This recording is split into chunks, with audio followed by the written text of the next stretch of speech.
Moin Moin und herzlich willkommen zu unserer allerersten Folge hier aus dem wunderschönen Stralsund rund um den Sund auf dem Kanal von Stefan Müller, dem Mann hinter der Kamera. Und ja, das ist mein Freund Puschel. Wir konnten uns leider kein Mikrofon zum Anstecken leisten, deshalb hier der schöne Wuschel bei mir vorne am Bauch oder an der Brust. Und ja, wir wollen euch jetzt in relativ regelmäßigen Abständen ein paar schöne Bilder gepaart mit Informationen über unsere wunderschöne Heimatstadt präsentieren. Und fangen heute mit den beiden noch vorhandenen Stadttoren von Stralsund an. Das ist zum einen das Kütertor, hier seht ihr hinter mir, und das Kniepertor, etwa 400 Meter in diese Richtung. Und da würde ich euch einfach mal einladen, mitzukommen.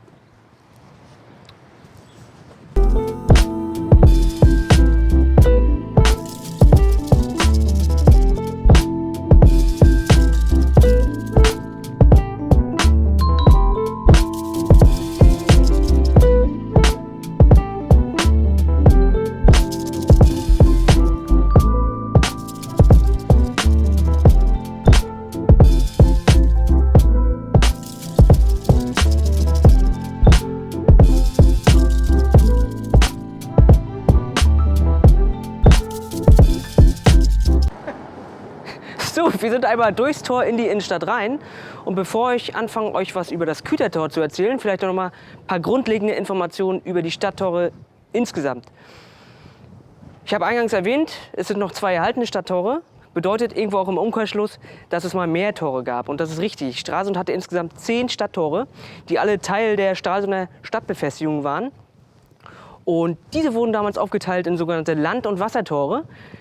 Vielleicht zum Hintergrund, Stralsund liegt an einem Seitenarm der Ostsee, dem Strelasund, und hat demnach auch eine Wasserseite und eine Landseite, daher die Namen Land- und Wassertore. Ganz einfach. Warum es die Tore nicht mehr gibt, hat verschiedene Gründe. Die meisten Tore gibt es aus einem relativ banalen Grund nicht mehr. Und zwar Mitte des 19. Jahrhunderts ist der Straßenverkehr, hat er auch in Stralsund stark zugenommen. Und deshalb wurden einige Tore schlichtweg abgetragen. Was ich jetzt rückblickend nicht so geil finde, aber gut, nicht meine Entscheidung. Ein weiterer Grund waren auf jeden Fall die Bombenangriffe vom 6. Oktober 1944, wo große Teile der Altstadt zerstört worden sind, unter anderem zum Beispiel auch das Semloer Tor, was dann irgendwo Mitte der oder Anfang der 60er Jahre endgültig abgerissen worden ist. Ich kann mich immer ganz gut an die Nacht noch erinnern, weil mir meine Oma davon immer erzählt hat, und ich fand es immer sehr faszinierend. Nicht, weil Krieg so geil ist, sondern ja, weil es einfach unvorstellbar ist für jemanden, der Krieg nicht kennt. Ist immer ganz interessant gewesen, dazu zu hören. Den Namen Kütertor hat das Kütertor von dem Wort Küter, das ist Niederdeutsch und bedeutet nichts anderes als Fleischer. Und was machen Fleischer? Die verarbeiten natürlich auch Innereien von Tieren, dem sogenannten Küt. Und das geschah hier irgendwo in der Gegend, und deshalb heißt das Kütertor Kütertor. Geografisch gesehen liegt das Kütertor am Ende der Altstadt von Stralsund und verbindet die Heil-Geist-Straße mit dem Knieperwall. Erstmals wurde das Kütertor 1281 urkundlich erwähnt, und in der heutigen Form ist es etwa entstanden so Mitte des 15. Jahrhunderts. Vielleicht ein bisschen was zu den Abmaßen von dem Tor. Es ist 10,30 Meter breit und 10,40 Meter tief. Genutzt wurde das Kütertor bis Mitte des 19. Jahrhunderts etwa als Gefängnis. Danach wurde es zu Wohnzwecken umgebaut und war seit oder ab 1963 Teil der Jugendherberge, hier neben mir. Und ja, und ab 2012 wurde das Kütertor bzw. das komplette Areal zu Wohnzwecken umgebaut. Zu dem Areal gehört auch noch ein Teil hinter den Anlagen, die man hier so ungefähr sieht. Und ja, ich finde es ehrlich gesagt nicht so schön, passt irgendwie nicht so richtig rein. Mag Geschmackssache sein, meine Meinung. Wie die meisten alten Bauten der Hansestadt Stralsund bzw. der Altstadt steht auch das Kütertor unter Denkmalschutz. Seit 2005 ist die Altstadt Stralsund mit sehr, sehr vielen Bauten Teil des UNESCO-Weltkulturerbes zusammen mit der Hansestadt Wismar. Dazu gehört natürlich auch das Kniepertor, und da gehen wir jetzt auch hin.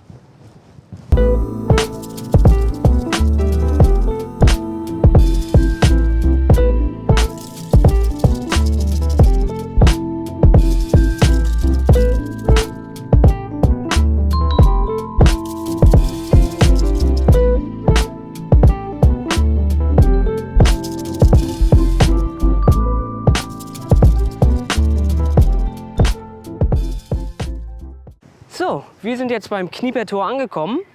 Das seht ihr hinter mir. Und das Kniepertor hat seinen Namen von einer Bürgerfamilie aus dem 13. Jahrhundert und ist überwiegend oder ist zum ganz großen Teil aus Backstein gebaut, so wie das Kütertor, wo wir eben waren. Das Kniepertor bildet sozusagen das Ende der Knieperstraße hin hier zum Olof-Palme-Platz. So, wir haben mal die Location gewechselt, weil dort da drüben am Platz war das sehr, sehr laut und sind einmal hinter das Tor gegangen. Und ich finde persönlich, sieht es von hinten noch viel schöner aus als von vorne.